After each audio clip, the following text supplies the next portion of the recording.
Welcome to the Coffee First podcast, the home of conversations that inspire transformation and ignite purpose. I am your host, Che Macheli. Let's dive in. Many times we ask why. Why bad things happen to good people? Why we have to go through certain things? Did we offend God? Why do we seem to jump from hardship to hardship with absolutely no sign of the proverbial light at the end of the tunnel? My guest on the Coffee First table today is the amazing Shyro Ogolla, a beautiful young woman, and hers is a story that needs to be heard. From a shaky childhood to experiencing kidnap, rape, and a cult from hell, not forgetting a stint with alcoholism, but still finding the audacity and the courage to trust and believe that God had a purpose for her life. A very special welcome to you, Shyro. Thank you so much. Thank you, Rebecca. I am more than honored to be here and to be able to share my story. Thank you for having me. And, there's just a culture, a custom that we have here on the Coffee First table. Before we get into the nitty gritty of the conversation, I usually have an icebreaker where I ask 3 questions. You have 5 seconds to answer really quick, just so we can have an idea of who we have. Okay. Standard procedure. The first question: coffee or tea? Coffee. I like you. You're welcome. Number 2. Would you rather spend 2 years at the North Pole or 2 years in the Sahara Desert? I really think 2 years in the Sahara Desert because I've never been a cold weather type of person. Though cold weather just doesn't do it for me. So I think I can really? Try live through the heat. Yes. I'm a summer person. That's anytime. Crazy, because Nairobi weather is its own special premium type of cold. Oh yes, and I am not enjoying that. I'm grateful for the blessing that is rain, but the weather has just not been doing it for me that much. Okay, it's well. The third and final question: heels every day for the rest of your life or sneakers every day for the rest of your life? Sneakers anytime. Sneakers right. Anytime. You're a sneaker girl. Okay. I am. Okay. Thank you so much. Welcome officially to the Coffee First table. Now, I just want us to jump into the conversation because you've shared your story with me before, and I really feel like you need to share it with the world because it has so many different components of trauma.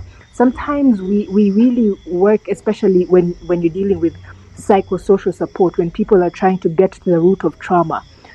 People really try to pinpoint one event or one thing, but sometimes we get to know that there's several different fragmented events that deposited things in our lives, and that lead us down certain paths or to act a certain way in life. And that's something that I found with your story, and I found it very intriguing. And I'm very honored that you honored my invite to be able to share it here. So I just want us to get into it. Can you just take me back to where everything began? Wow, it's been one event after the other.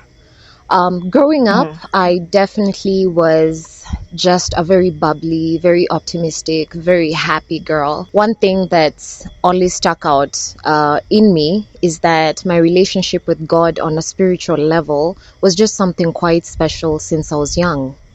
So just to give you a little backstory, my mother had me when she was 14. And she literally did not know that she was pregnant when she had me until her water broke. And she had me in this house, unfinished building. And it was just a whole miracle that happened when she had me. And so the dynamic of how I grew up and, just being fostered by different people, growing up in one home, the next, because she was also just a child and wouldn't be able to take good care of me as well. And she's trying to, at that point, she's really just trying to also figure out her way through life.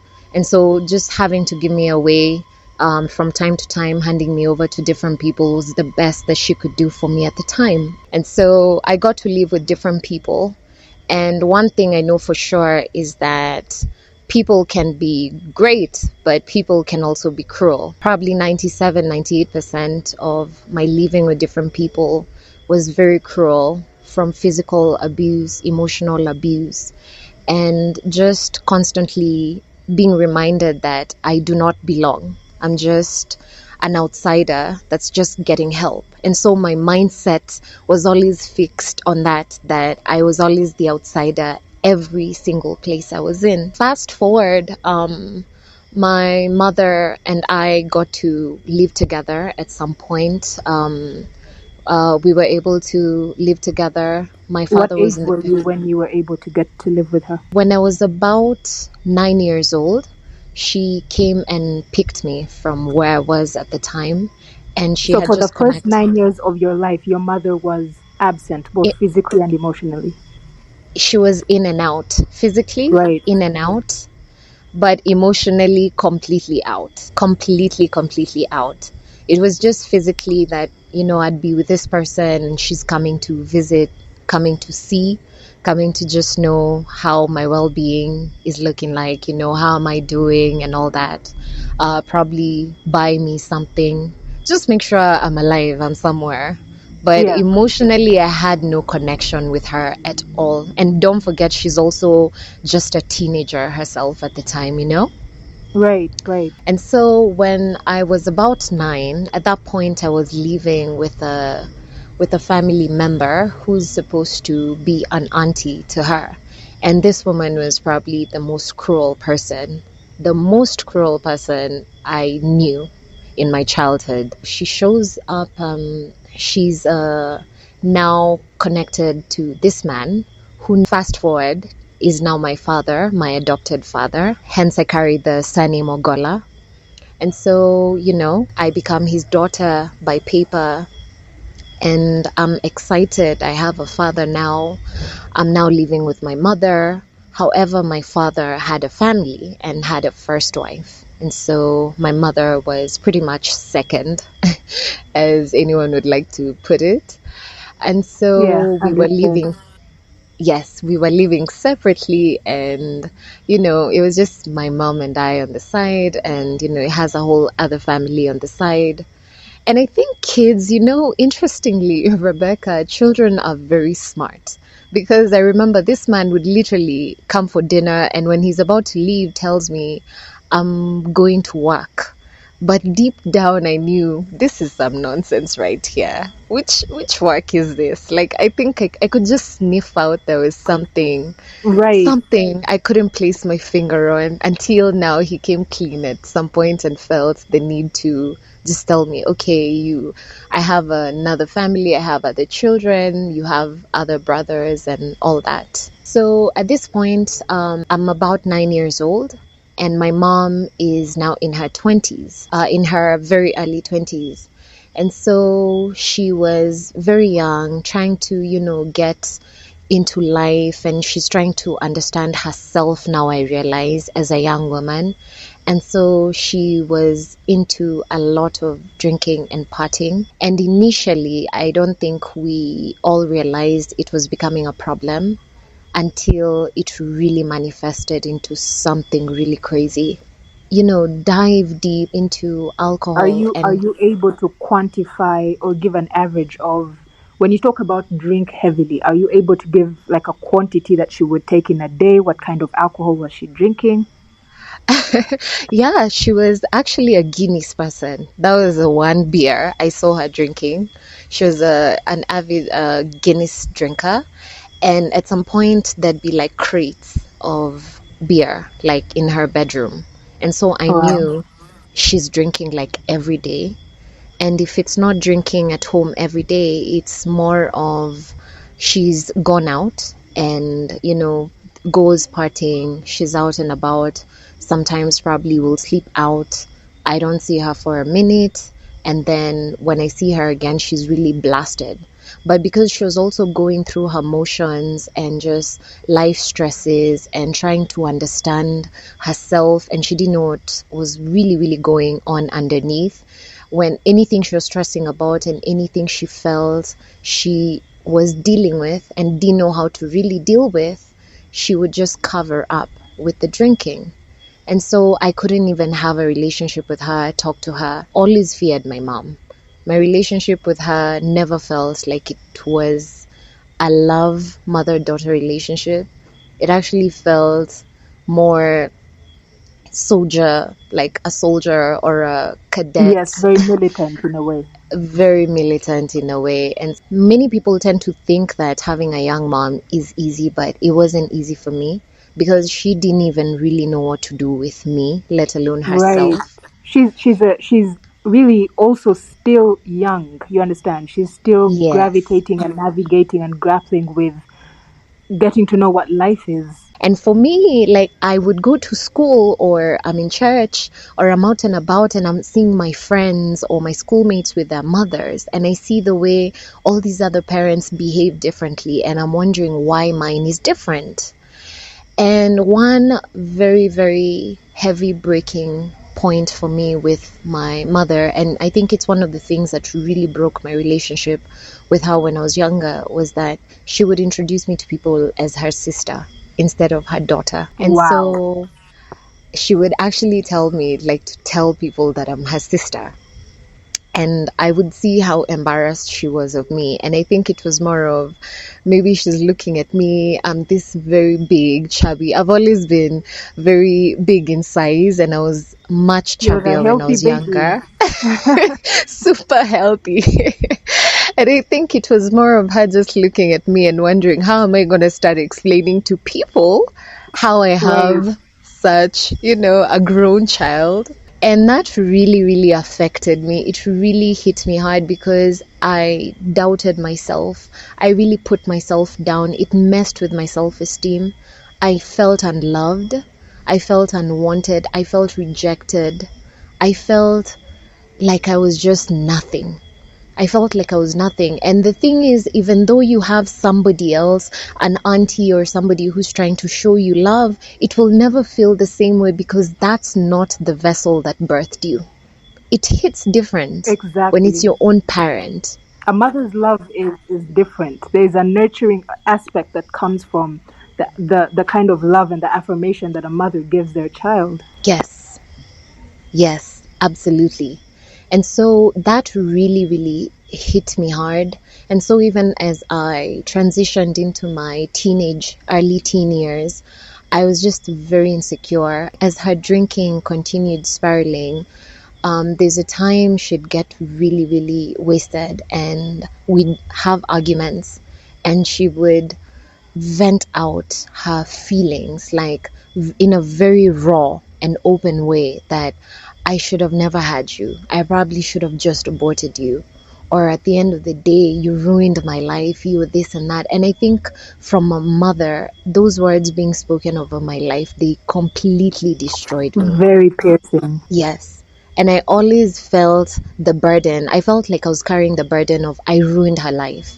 You know, I probably should have never been in this world because she might have been much further if it wasn't for me. And so I started taking blame from a place that had nothing to do with me in the first place. I became very bulimic. I struggled with bulimia all through high school.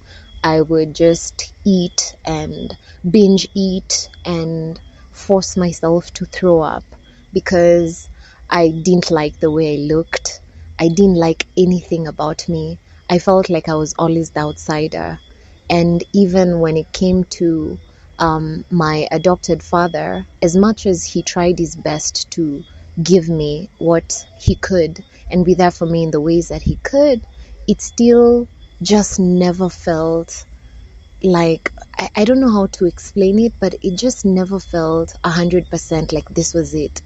I always knew that this Right. is just another man who's taken pity on me and has decided to take me under his wings. I still felt like an outsider at the end of the day. I'm really seeing the extremes of emotional unavailability from both the mother side and the father side. I want you to share how this had an impact on your relationships when you were much older. Oof, oof, oof, oof. One, I didn't even realize for a long time how much of a people pleaser I was. And I was always such a desperate person for love and acceptance because all I knew was rejection.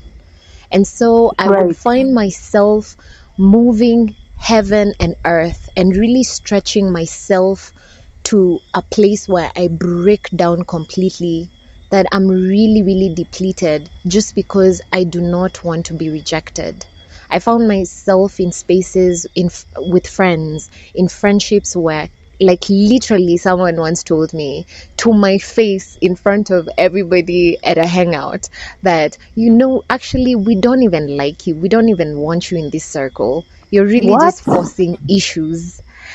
And we were all just drinking at that point, and I'm telling you, all the alcohol in my system just just swapped. Like, what did I just hear? And I would still find myself forcing things, forcing myself into circles, friendships, trying to fix myself somewhere. If I'm at a party, Right. I'm always the one cooking and cleaning. I'm always the one trying to run errands for everybody. I'm always the one trying to be the financial gap for people. I'm always the one going to friends' places to fix their relationships, play therapist, just because I want to be accepted. And I realized that I started becoming a fixer. In fact, there's somebody around me who likes calling me Olivia Pope, like, Miss Olivia from Scandal, the series, Right. if you've watched it, because I just seemed to be really good at fixing other people, because that was the one thing that made me feel better about myself and my own brokenness. When it came to also the men I've dated, I've found myself really, really just settling for things I never had any business settling for, people I never had any business being with in the first place, just because of wanting that love, Right. wanting that acceptance. I was, at some point, people don't even know this, but I feel like it's necessary for me to even speak about it at this point. I was in an abusive relationship.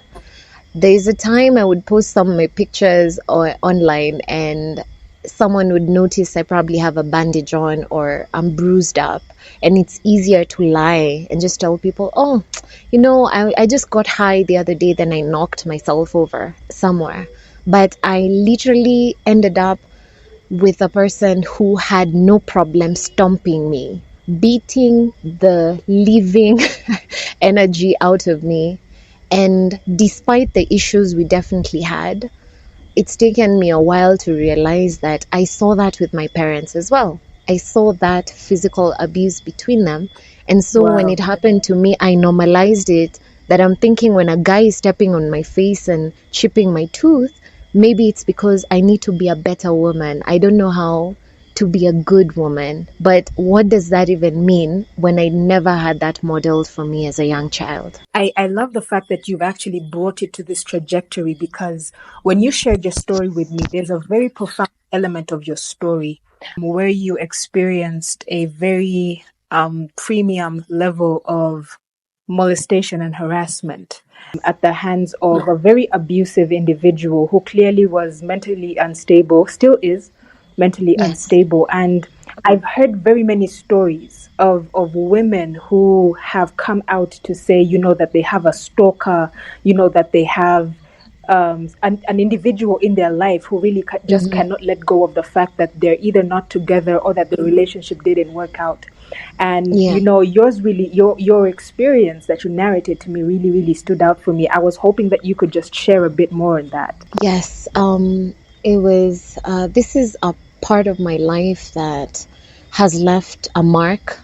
It's one of those that just changed my life. This one experience became the beginning of so much trauma, so much insanity in my life, but also, like the Bible says, God makes everything work for the better, It all comes together for the good. 7 years ago, precisely in October, the first Sunday of October, I got kidnapped and I was taken hostage by a man I knew, and I was locked up, beaten up for hours. I was raped for hours.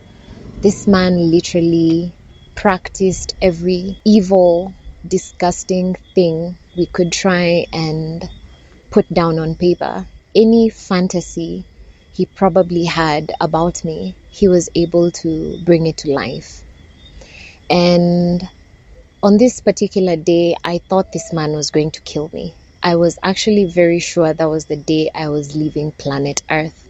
And I remember very clearly just telling God, I really do not believe there is anything I've ever done to any person on this earth during my lifetime that is worth me receiving this kind of treatment. If this is my karma, I do not know what exactly I did.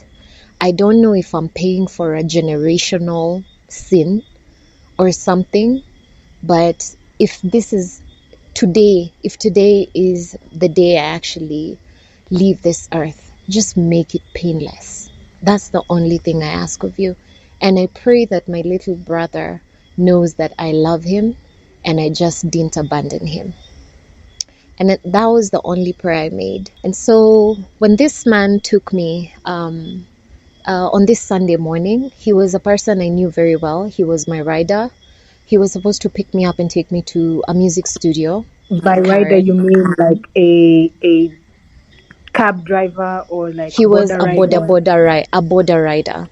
Okay. Super efficient. I knew him for a very long time. He was extremely efficient, and one of those people, if I'm at a show and I need a mixer, I need a speaker, I need something done, I need him to run me an errand from home, from work, he just was exemplary.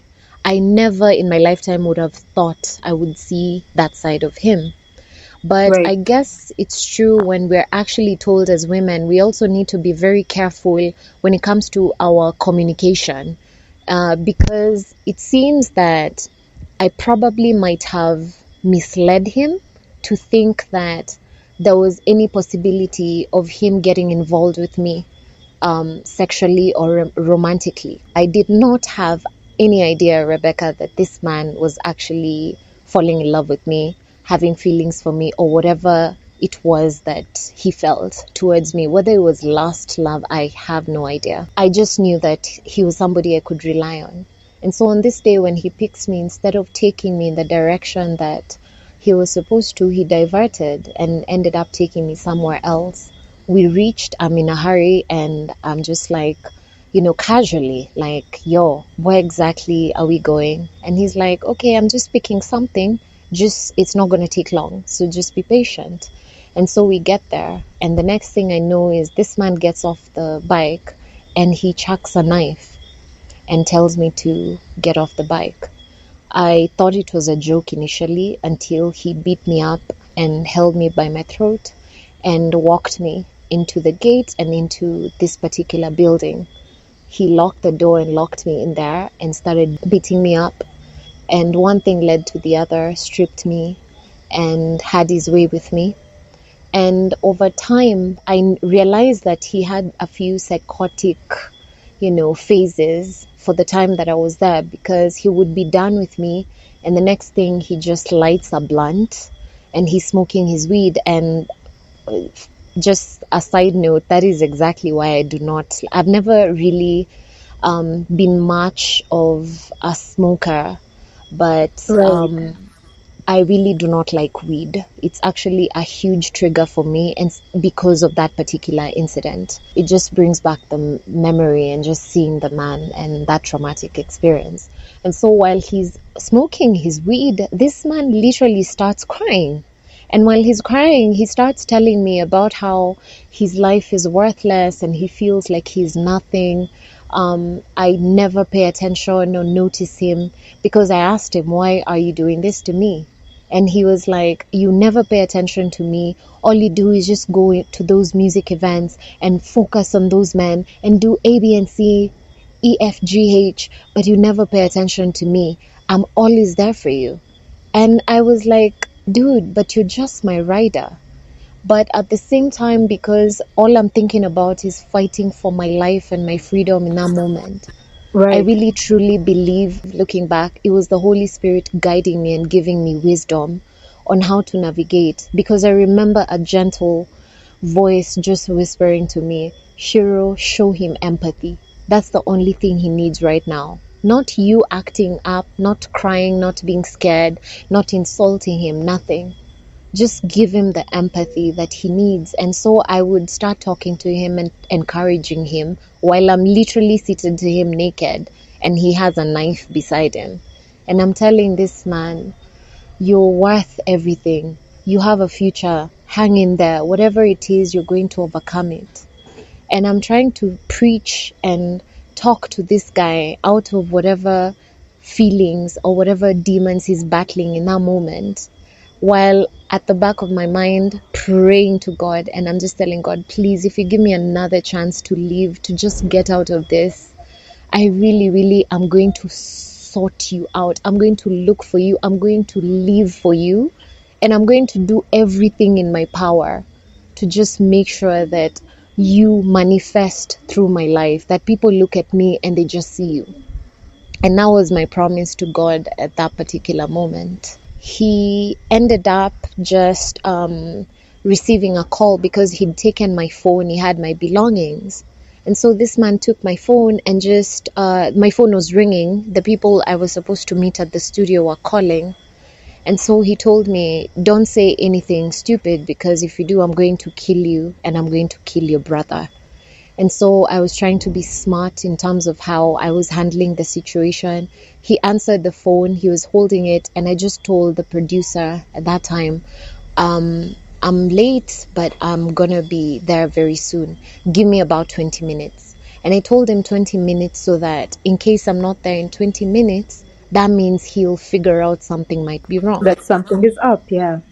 Yes. And so miraculously, when the phone call was done, this man literally placed my phone next to me where I was seated and went to the corner of the house. And I do not know what he was doing. I just remember shaking, but taking my phone so quickly and texting the producer friend, been kidnapped. That's all. And put the phone back. And so when the guy came back to sit where I was, the phone was ringing and ringing and ringing. And so I told him, okay, let's find a compromise. These guys are really calling me because they know something is wrong. They can tell something is off. Please just let me go, and I'm not going to repeat this to any single soul. And he just was not having it. And he would be telling me, no, you're going to be here. You're going to give me babies. You're going to be my wife. You're never going to go anywhere. I am not letting you off my sight so that you can go to other men. He would be calling me a prostitute and just, hurling all these insults. Then at the same time, he starts crying. It was just a lot of, maniac type of behavior. You feel me? Psychosis. Completely. And so after debating with him and after some time, way later, hours later, I really think it's just God, because he made up his mind, and alas, he just decides he's going to let me go. And so when he decided he would let me go, he told me to just take my clothes, put on every single thing back as it was, and he was going to take me to the studio, which was in Karen. And so I told him, there's no need for that. You just let me go, but we'll forget this ever happened. But he made sure that he was going to take me to the stage. And so when he opened the door, I remember hearing, again, a very gentle whisper. Something told me, don't run. And I'm able to look back and understand why, because when he opened the door and I calmly just stepped out, I remember just feeling like I had been suffocated. I was asphyxiated for such a long time, and finally I'm gasping for air. But when we got to the gate, he'd actually locked the gate with about 3-4 padlocks. And so if I had run, it might have shown him that I was going to be very quick to either go to the authorities. Yeah. And so he opened the gate as well. I calmly just walked out. At that point, I'm not really trying to think. What's going through my mind is I need to get to hospital. I do not know this man's HIV, status. Yes. Yes. And I need to just get myself checked out. And so when we got to the stage, he takes my phone. He M-Pesas himself every single coin that I had in my M-Pesa, of course, having taken my PIN. And then when the matatu stops by the road, I just got in and I literally fell in the middle of the pathway, in between the seats when somebody wants to walk to the back. And I was wailing like a mad woman, I tell you. I was wailing. And this man that was seated somewhere just came and held me and put me on the seat and was asking me, Madam, in Swahili, Madam uko sawa, which means, Madam, are you okay? What's wrong? What's happening? And so I just told him, Sir, please just take my phone, look for somebody called A, B, and C, call them and tell them I need to go to hospital now. Something very bad has happened to me. And so he did like I instructed. And I reached out to a colleague at the time that I was working with. And he told the person, please, this young lady needs to go to hospital. Something really bad has happened. And the guy responded by saying, make sure she drops at the Junction Mall on Ngong Road. At that point, I'm coming from Ngong, Karen. And so when we get to Karen, when the matatu gets to Karen, and it stops to pick more people so that it can continue into Nairobi town, I look to the side and guess who's following me on his motorbike? This same man. And he even had the audacity to salute me. I see it today like it was just yesterday.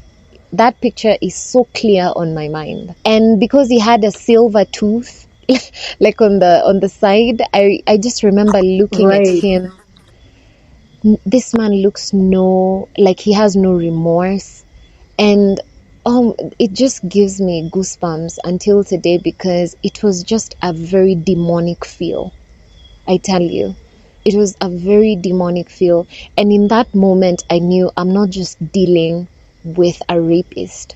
I'm dealing with a psychotic person. And so I got to the junction. I was taken to hospital. My friend picked me up, took me to Nairobi Women's. I got treated. Of course, I was extremely scared. I did not know, what to do except for get on medication. I was put on ARVs. I got treated to avoid pregnancy and all that. But as they asked me to get, for me to fill in forms so that we could report and all that, I was quick to just cut that story because I was scared for my brother. And I knew this man knows my family. This man knows my brother. He's been able to get to know my life in and out. I don't know what he's capable of. And I can't just overlook that he threatened to even burn my family. That is my step family now, my adopted family, to burn them alive. And I didn't know what more he was capable of. And so I did not agree to report initially, but my friend was smart enough to instruct that they kept my clothes and samples just for, for future use. And so by night, as we're leaving the hospital, we go out and who do I see from afar? Still the same guy. And so I screamed. This is actually very disturbing on a very different level. It's insane because I'm just thinking, was it not enough for you to just take me hostage for a whole day? Right. Or do the things you've done? What more do you want? And as a woman, I'm sorry to put it like this, but I'm just thinking, you've already slept with me. If your desire for me was just lustful and sexual and my body was all you wanted, you've had it. What more do you need from me? And I strongly believe that he was following you to see if you were actually going to take any legal action, reporting him to the authorities so that he would be able to skip town or something. Yes, that's true. I think so as well. And so my friend actually had a cousin who had a place where they could host me. And so I was scared to go back home. I'm traumatized and I have no option of just, going anywhere familiar where this man could find me. And so they offered me a place to actually find refuge and stay. And I ended up moving there. for a while. And I'm telling you, Rebecca, it was insane because for a while I did not leave the house. I was scared of even opening the curtains. Sleeping was a problem because I close my eyes and all I'm seeing is this man on top of me. I close Right. my eyes and I'm hearing this man's voice. I'm thinking he's literally there. Nightmares were just insane. And that took a while. And about a month into this, one day I found the courage to just try and go home to pick my clothes and get some of my stuff. And this man literally sniffed me out of nowhere and tried to corner me on the road again. But this was around 3 What? p.m. Yes, yes. And so I Did he screamed. have tabs on like where you were living? Was he tracking your phone? How did he even know? I don't think so. And I genuinely do not have an answer to that. I just found it very interesting that I haven't been around for about a month and then I show up a month later and exactly the time when I alight the matatu and I get there, you are able to find me on the road and corner me. I thought that was insane. And so I just screamed and he sped off. And when he sped off, the thing I knew in that moment is that if I do not report this and try to get this man behind bars, I am going to live like this for the rest of my life. And I can't do this. This is serious. And so I garnered all the courage I needed and I was able to head to the DCI office in Kajiado, Ngong Town and reported. And so I met this wonderful man, the head DCI officer that I spoke to, and he really empathized with me because he was like, "You're literally my daughter's age, and you literally cannot live like that. This man needs to go behind bars because men like this cannot continue terrorizing our young women." And Right. so I got in his car. We had a whole convoy with other cops, and so we went to the center where he operated from, and it was a whole movie, bystanders just recording, other people just staring. I didn't come out of the car because I was very scared, but they uh, they arrested him, and turns out the first thing he said was najua ni huyo bibi yangu amewatuma, which means I know it's my wife, it's that wife of mine to be precise that has sent you. And so this cop was asking this man, are you insane? Like, are you in your right mind? Do you use any sort of drugs that are really messing with your cognition? Because you do not understand the seriousness of what's happening here. And so when he was arrested and taken in, they didn't even have to do much, because he didn't really exactly deny what he'd done to me. And he was just in and out of different phases that it confused people as to whether he even was in the right state of mind. And I was also a bit confused because I didn't know whether he was also pretending, because he seemed a bit smarter than a lot of Boda Boda riders that I knew. Right. And so I didn't know how he was going to play this. And so now he's inside and I have my report on. I'm taken to Kenyatta and they have to do all these tests. And now we have to figure out how to get my samples from hospital and all that. And now we begin a whole long court battle. And that really, really has just been also the part that really navigated into the deepest, darkest parts of me, and the court battle has been something that has really built aspects of my character, my strength, my resilience, consistency, different things, but has also tapped into some of the darkest parts of me that I didn't even really know were there, let alone possible. And so the justice system in my country honestly has just been very disappointing because as we speak That's today, interesting that you say Rebecca, that because it's like a common theme, in when women are reporting sexual harassment, molestation cases. that they really feel Yes. that the justice system of their countries has failed them. I've heard a number of stories, especially women battling harassment in the corporate space. There's big Yes. dogs who know big dogs who know big dogs, and so Yes. they never really get any justice for the things that happen to them. Could Oh yeah. just tell us how a little bit of how the court proceedings went. Honestly, it's been disappointing. It was madness. Basically, what would happen would be that I'm given a court date and I show up to court.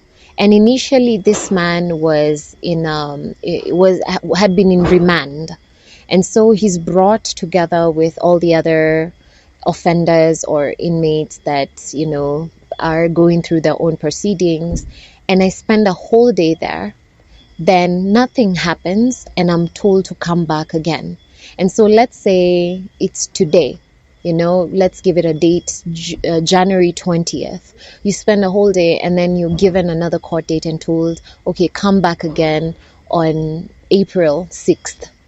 And then you come back April 6th and then nothing, the same thing over and over again. And down the road, you realize that's 1 month gone, a year gone, 2 years gone, and nothing is happening. And so I Right. started getting extremely frustrated, because first of all, it is not easy for me to show up and I have to keep seeing this man's face. It terrorizes me because that means the moment I leave the court and I head back home, preparing to show up again for another court date, maybe a month or two down the line, those first days of sleeping are just messy. I can barely close my eyes. I have to relive the whole experience again, over and over again. And it was just heartbreaking because I just didn't realize with all the evidence that I had, from my Safaricom messages and the tracking that they did and the messages that they found, the samples, my clothes, my DNA, his DNA on me, all this evidence. And the fact that he at some point, of course, did not deny what he had done. What was making it so difficult for this man to just be put behind bars that he Right. doesn't get to do that to the next person? In the quest for clarity and healing, what happened next? Tune into the next episode to catch the rest of Shyro Ogolla's compelling story right here on the Coffee First podcast. Thank you for listening to this episode of Coffee First. I want to hear from you. If anything stood out for you from this episode, go ahead and leave a comment, like the video, and if you haven't already, go ahead and subscribe to the YouTube channel. You can also keep up with all the episodes on Spotify, Apple Podcasts, and Google Podcasts.